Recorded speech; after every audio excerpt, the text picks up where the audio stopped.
what's ahead.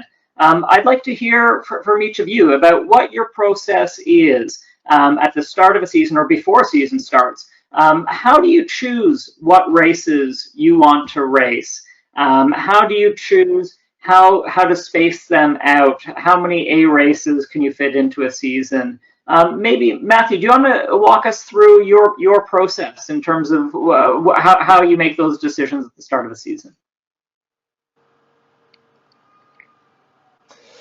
Yes, sure. It's a very good question, and a lot of people ask me this question because they don't know which race to choose for their year, because there are so many races now, maybe more than 5,000 in the world in ultra trail. It's crazy.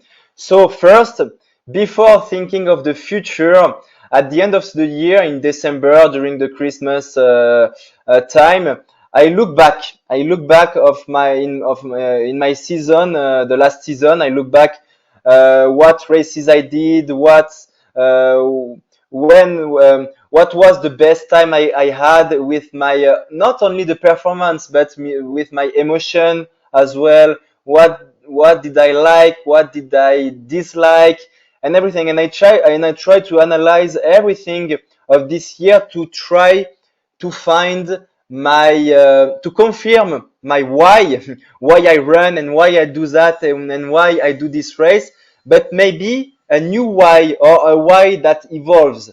So this is the first things I do, and it's maybe it lasts for sometimes for 1 to 2 months. It's difficult. It's not only in 1 hour like that. So I speak with my family as well, with my friend, because sometimes they came with me, and I ask them, do you remember this race? Do you remember how I felt? Because sometimes I'm a little bit blackout after the race. So it's a global discussion with my family, my friends, and myself.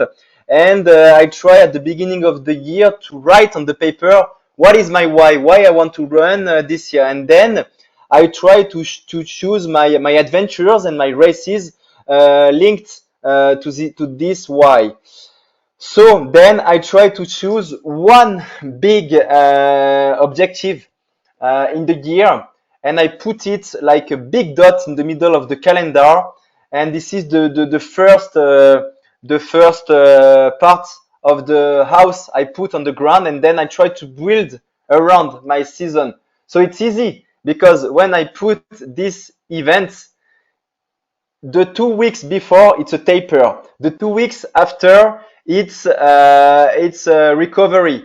3 weeks before I will have to do a very long run to prepare this ultra. 4 weeks before, again the same. So I try to organize where I will go this time, and maybe 1 month before I will do a race of 50k or 60k. Not too much to don't be too tired, but just to have some confidence and to test things. And maybe 2 months before I will do a long ultra, which will be shorter than the main objective, but a race that will help me to prepare the main event. And the same 4 months before. And then I try to build step by step my house like that, with the taper, with the shock weekend where I run a lot, the races to test, and the country where I want to go, because maybe it's a new country, I've never been there. I want to discover a new culture, a new race and everything. And I build like that. For this year, it's special because I decided for my mental preparation, I don't want to think too much after my main events. The year before, I was building after this main events in fall and winter. But this year, in my head, I focus on UTMB because it's my main goal. And then, if I still have the motivation and the energy and my body feel that, maybe I will go for other objectives, but I don't know yet. I have idea, but it's a little bit blur. It's blurry in my calendar. So this is how I built my calendar, and we will see if it works or not. It's the first year I do it like that, very strategical and very coherent. And this is how I built my year as races. And how far in advance of that sort of a race will you start that planning? Is it 12 months before? When is your sort of off season, or when does your sort of running?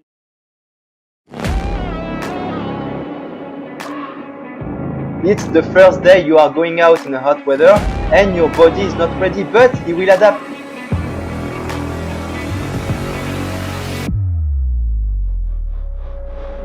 A few years ago, after 100K, and then I feel my body recover well. I do some 10K tempo to tell people I'm strong, but very easy to get injury.